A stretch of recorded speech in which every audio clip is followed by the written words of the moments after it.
Welcome to the deep dive. Today, we're doing something a little bit different. Yeah. Usually, we cast a pretty wide net with our topics, but today we have a very specific listener in mind.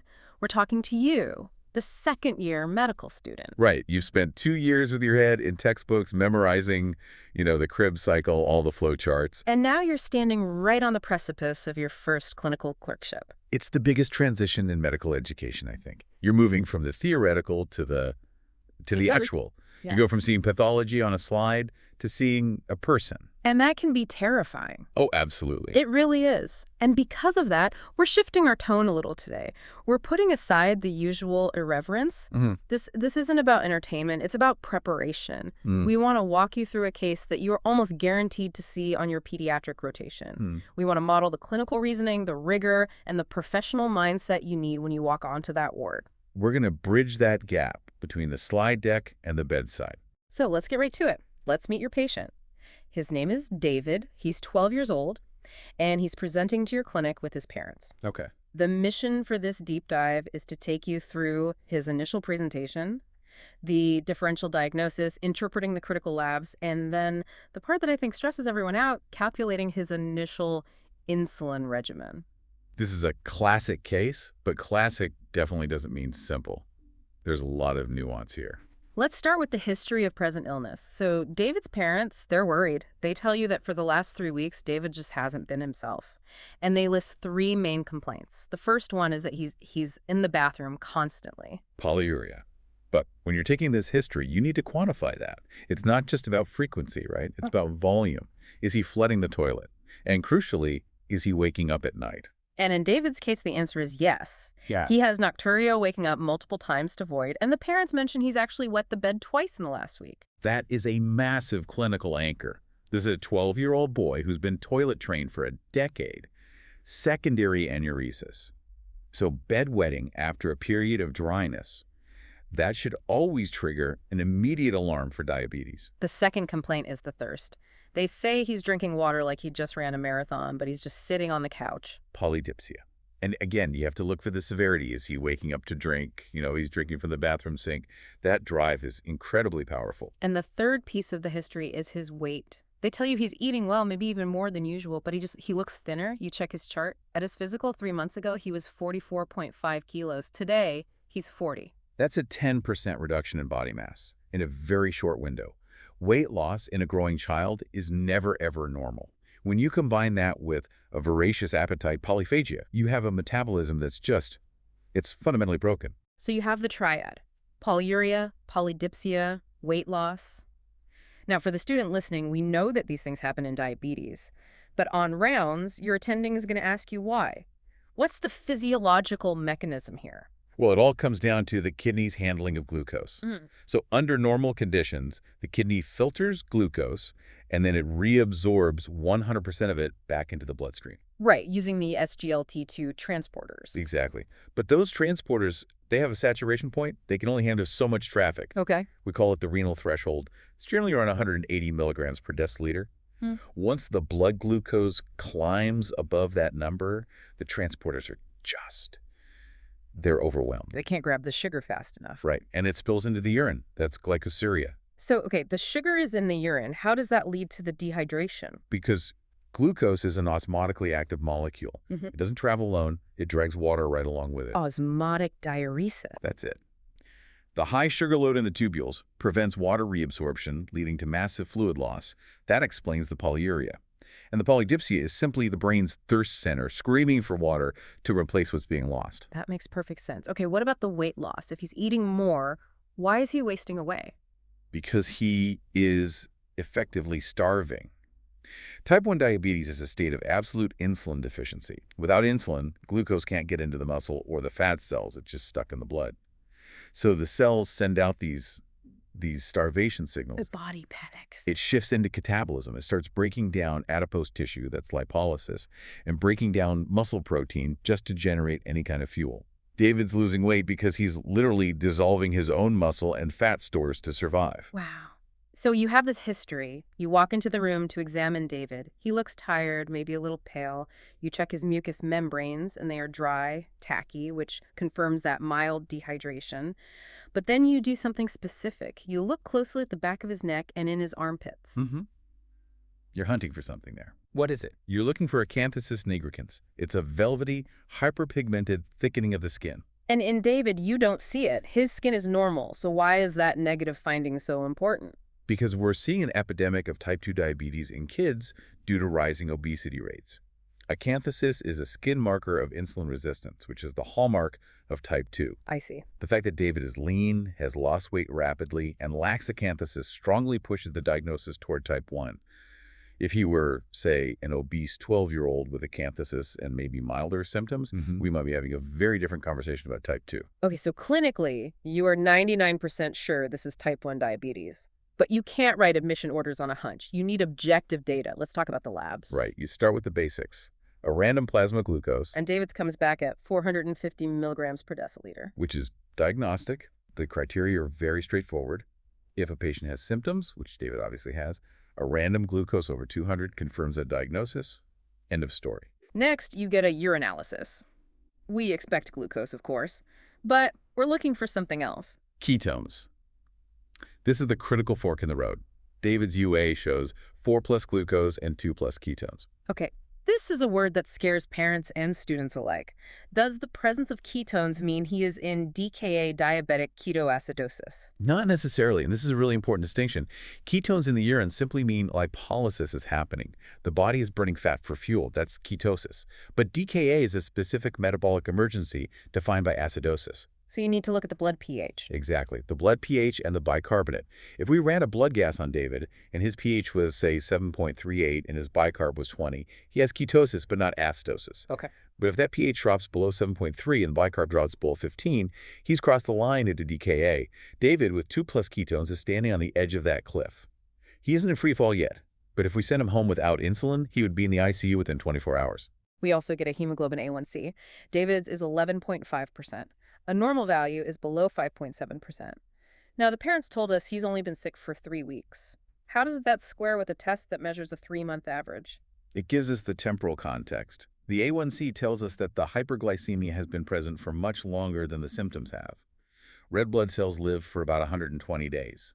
An A1C of 11.5% implies his average blood sugar has been running high for 8 to 12 weeks. So the disease process was simmering underground before anyone noticed. We call it the silent war.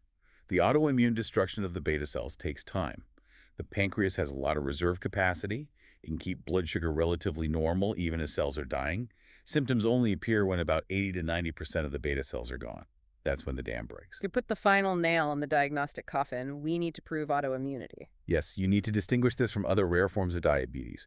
You order the pancreatic autoantibody. Which are? The big ones are GAD65, that's glutamic acid decarboxylase, and IA2, tyrosine phosphatase. And David is positive for both. That confirms type 1A diabetes.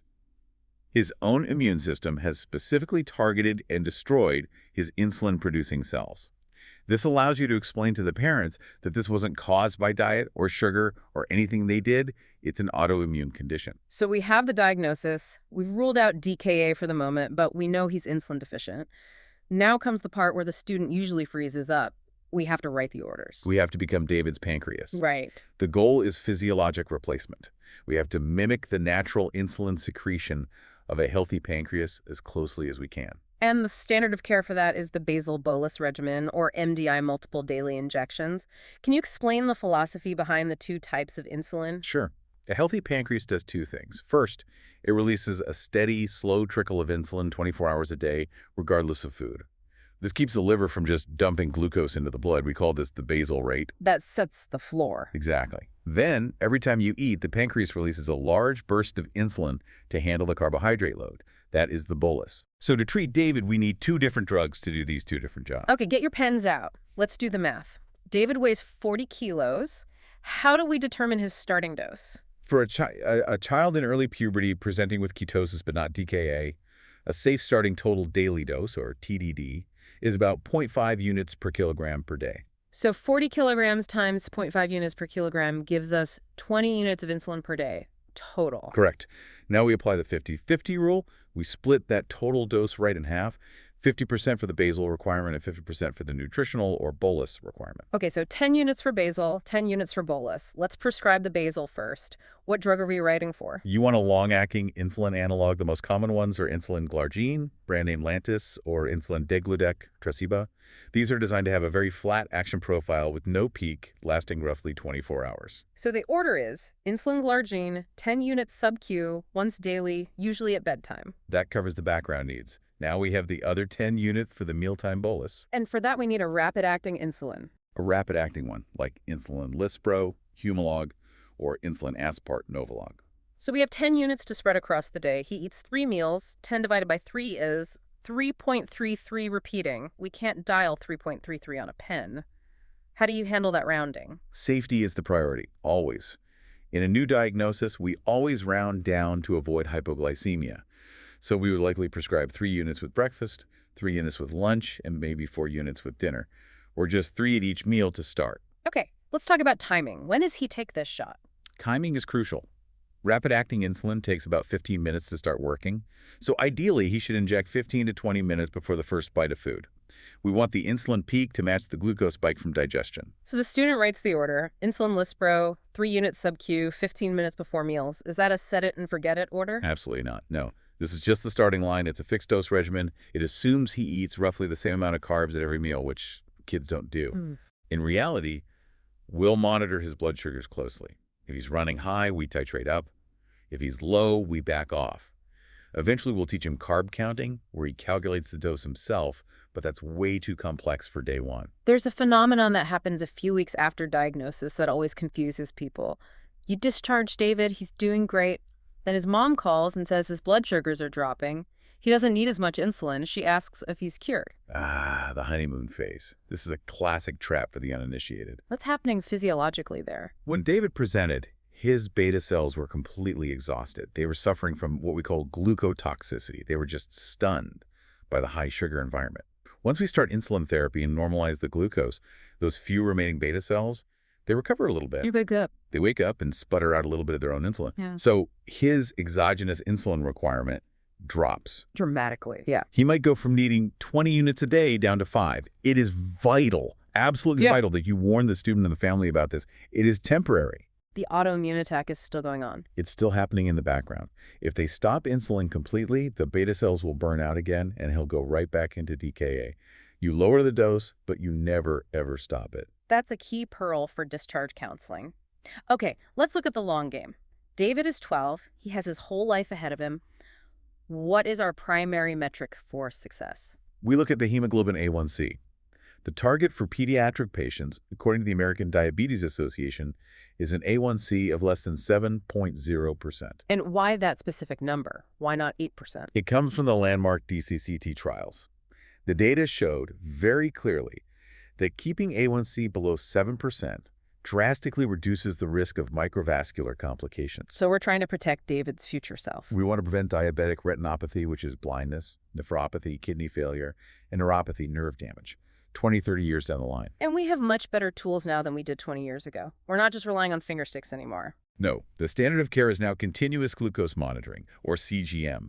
It's a small sensor that sits under the skin and sends glucose readings to a phone every 5 minutes. This changes the metrics, doesn't it? It does. It allows us to look at time in range.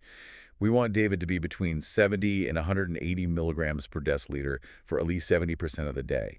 It gives a much more granular view of his control than just a simple 3-month average like A1C.